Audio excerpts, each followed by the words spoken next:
Salam, hər vaxtınız xeyirli olsun.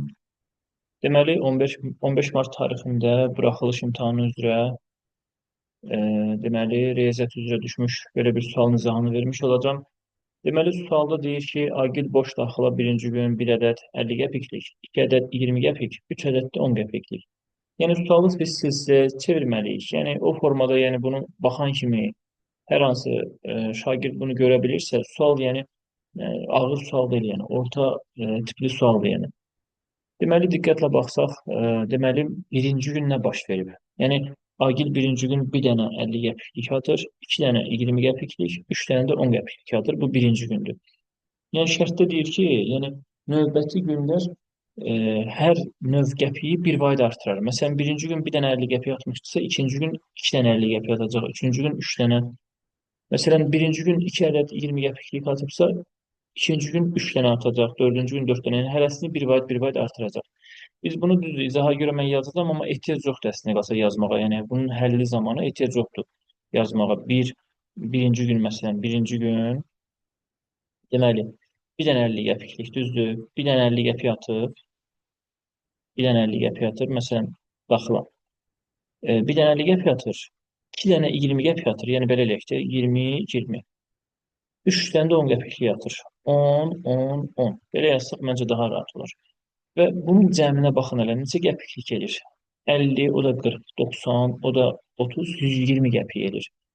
Ümumi birinci gün 120 qəpikdir.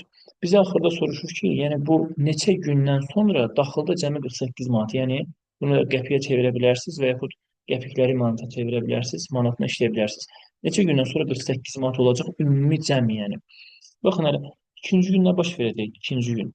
İkinci gün deməli bir dənə 50 qəpik atmamışdı. Bu dəfə iki dənə 50 qəpik atacaq. Yəni yazıram 50, 50. Birinci gün 2 dənə 20 qəpiklik atmışdı.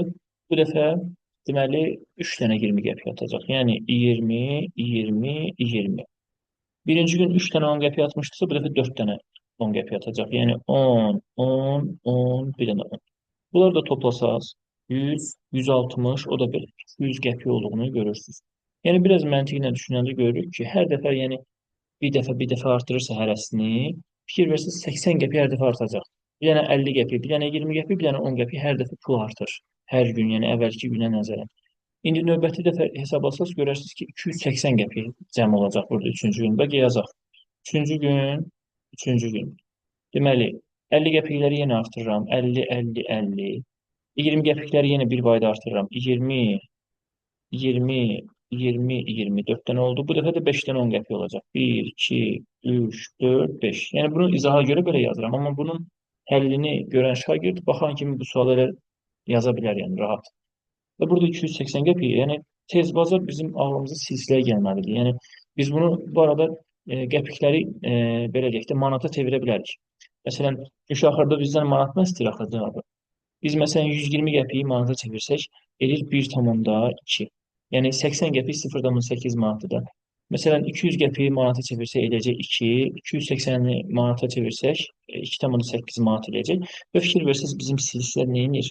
1,2, 2, 2,8. Dördüncü gün nə olacaq? Dördüncü gün olacaq məsələn bunun üstünə yenə 0,8 gəlməliyəm, eləyəcək 3,6. Beşinci gün nə olacaq? Bunun üçün yenə 0,8 gəlməliyəm. Eləcək 4,4 səhv eləmirəmsə, düzdür? Mənə ehtiyac yoxdur bunu davam etdirməyə. Düzdür, kifayət olaq yazmaq olardı 10-a qədər. Amma orada bir 8 yox, 140 neçə manat falan soruşsaydı artıq təbii ki, düz turuna eləməliyik bu sualı. Yəni, tənlik qurmalıyıq. Belə silsilədə hər kəsin yadında məsələn, SN bərabərdir. Yəni, SN nə idi? Biz birdən deməli, məsələn, ilk 20 həddin cəmini tapmalıyıqsa, 1-dən 20-yə qədər, məsələn, S20-ni tapırıq. Burada isə bizə hər hansı bir həddi soruşmur. Yəni, hər hansı bir həddi verib, onun hamısının cəmini biz tapmırıq. Burada bizə deyir ki, həddin cəmini hamısını verib, həmin həddi tapmalısan. Və salam, 10 hədd edir. Yəni, 10 da necə olacaq? SN bərabərdir. 2A1, 2A1 düz duru bilirsiniz. 2A1 üstəgələk D vurulsun N-1 bölünsün 2 vurulsun deməli N də alırsın. Buradakı N.